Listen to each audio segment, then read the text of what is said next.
여러분 안녕하세요. 디자인놀입니다. 저희 같은 인테리어 업체 또는 업자는 돈을 잘 벌까요? 과연 얼마나 벌까요? 일단 돈을 많이 벌려면 일을 많이 해야겠죠. 인테리어 업체의 유형은 여러 가지가 있습니다. 큰 조직으로 단가가 높은 공사나 규모가 큰 공사를 많이 하는 업체, 건설이나 건축업체로부터 받는 하청 공사를 많이 하는 업체, 관공서를 많이 하는 업체, 프랜차이즈를 많이 하는 업체, 또 아파트 단지 등 소규모 지역을 중심으로 움직이는 업체 등등, 또 많은 업체들이 저희처럼 지역이나 규모 가리지 않고 닥치는 대로 아무튼 그렇게 활동하기도 합니다. 일단 저희는 하청이나 관공사는 거의 하지 않습니다. 하기 싫어서 안 하는 건 아니고요. 자, 공사 하나 하면 요즘 인테리어 마진율은 얼마나 될까요? 물론 이건 제 경우이고 업체마다 다를 수는 있습니다만 장부상 마진율은 15% 내외입니다. 20% 정도 되면 좀 많이 남는 거고요. 다른 업종, 특히 디자인 관련 타 업종에 비교하면은 결코 마진율이 좋다고는 할 수 없죠. 그런데 모든 사업에는 기회비용이라는 게 있죠. 실제 특정 공사에서 계산되는 비용 외에 소모되는 비용이 엄청납니다. 지난 한 달여 제가 만난 잠정 클라이언트 그리고 제가 상담을 위해 방문한 현장이 얼마나 될까요? 한번 보시죠.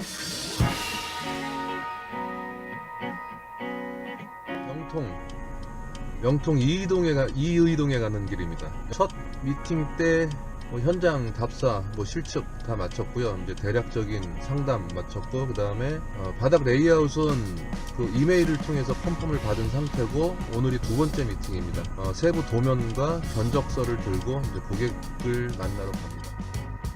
여러분 안녕하세요, 디자인놀입니다. 오랜만에 오늘은 하늘이 좀 맑습니다. 뚜렷지가 않고 오늘은 미세먼지가 좀 덜한가 봐요. 지금 수지에 가고 있습니다. 용인 수지.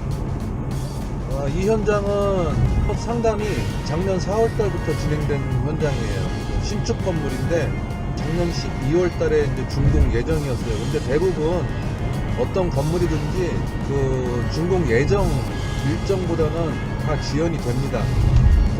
짧게는 몇 주에서 심한 경우에는 몇 달까지 이렇게 준공이 지연이 되죠. 이제서야 현장을 좀 이렇게 제대로 볼 수 있는 그런 정도까지 공사가 진행이 된 것 같습니다. 그래서 오늘 실은 처음으로 현장을 보러 갑니다. 전에도 한번 가긴 갔었는데 그때는 너무 이제 완성이 안 된 상태였고, 이런 경우에는 저희가 좀 에너지 소모가 좀 많이 됩니다. 왜냐면은 기다리는 기간이 길어서 에너지가 많이 소모된다는 것보다 그 긴 시간 동안 클라이언트가 또 여러 가지 또 생각을 하게 돼요. 여러 가지 생각을 하면서 계획이 계속 바뀌게 됩니다. 바뀌게 되고 심지어는 무산이 되는 경우도 종종 있어요. 업체가 바뀌는 경우도 있고.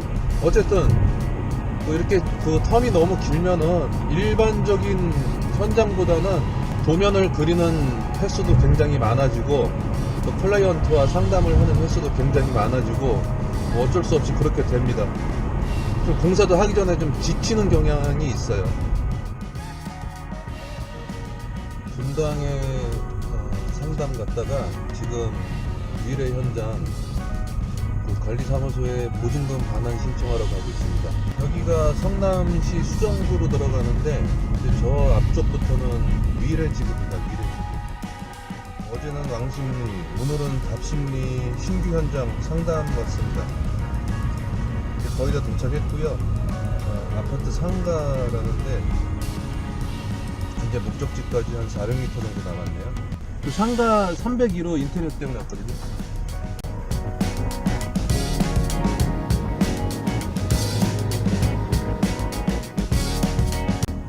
오늘은 군포에 두 군데 신규 미팅이 있습니다.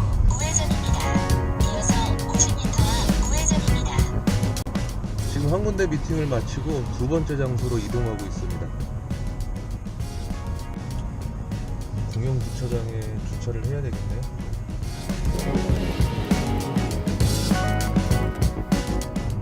네, 오늘은 며칠 전에 가서 계략적인 상담을 했던 곳인데요. 상도동 나의 운세는 어떨까요? 터를 맞이하여 새해 운세를 들으려면 아리아 2019년 돼지띠 운세 알려줘라고 말씀해보세요. 여러 가지가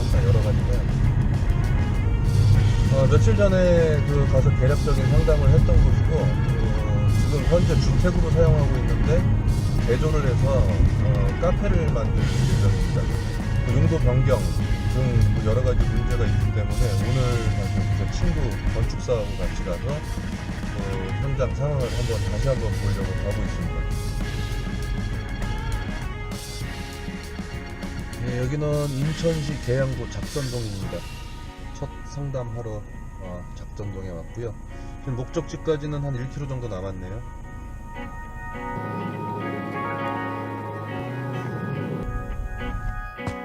저 같은 경우 이렇게 돌아다녀서 실제 공사로 이어지는 영업 성공률은 꽤 높은 편입니다. 물론 이것도 사람마다 기준이 다르겠지만요.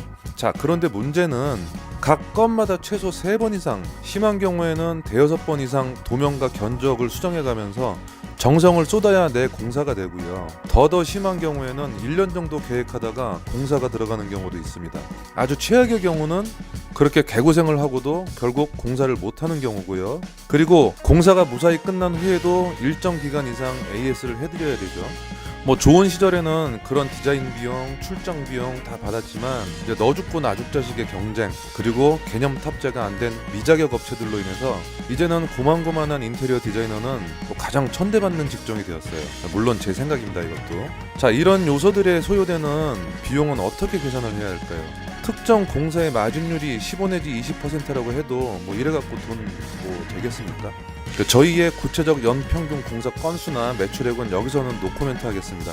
자, 미팅에서부터 도면, 현장 관리까지 거의 모든 과정에 관여를 하니까 어쨌든 결코 적은 숫자는 아니고, 그렇다 보니 거의 1년 내내 눈코 뜰 새 없이 바빠요. 언젠가 후배들이 인테리어 전망을 물어오면 먹구름 쓰나미다 라고 얘기하곤 했는데요. 자, 어떤 사업이든 경기가 어떻든 대통령이 누구든 이구동성으로 안 된다, 어렵다 해도 또 먹고 사는 사람들이 있죠. 돈을 버는 사람도 있고요. 어쨌든 인테리어는 그 노하우나 고생하는 것에 비하면은 그닥 마진이 좋은 업종은 아니라는 것. 자, 인테리어 업자가 되고 싶은 분이나 업체를 꾸리고 싶은 분들께 드리고 싶은 말씀은, 사실 자신의 포트폴리오가 어느 정도 생기기 전까지는 정말 쉽지 않습니다. 옛날에야 지인들 통해서 아름아름 꾸려나가곤 했지만 요즘은 그런 걸 기대하기는 힘들고요. 그렇게 어렵고 힘들다 보니까 남이 한 공사를 꼭 자기가 한 것처럼 이렇게 포트폴리오로 들고 다니는 양심 없는 사람들도 적지 않아요. 자, 물론 돈도 중요하지만 일단 현장을 맡았으면 스스로에게 부끄럽지 않도록 최선을 다하고 자신에게나 소비자에게나 솔직하고 당당하게 일을 하는 것이 장기적으로는 맞는 자세라고 생각합니다. 만족한 소비자가 최고의 영업사원이다 라는 말이 있잖아요.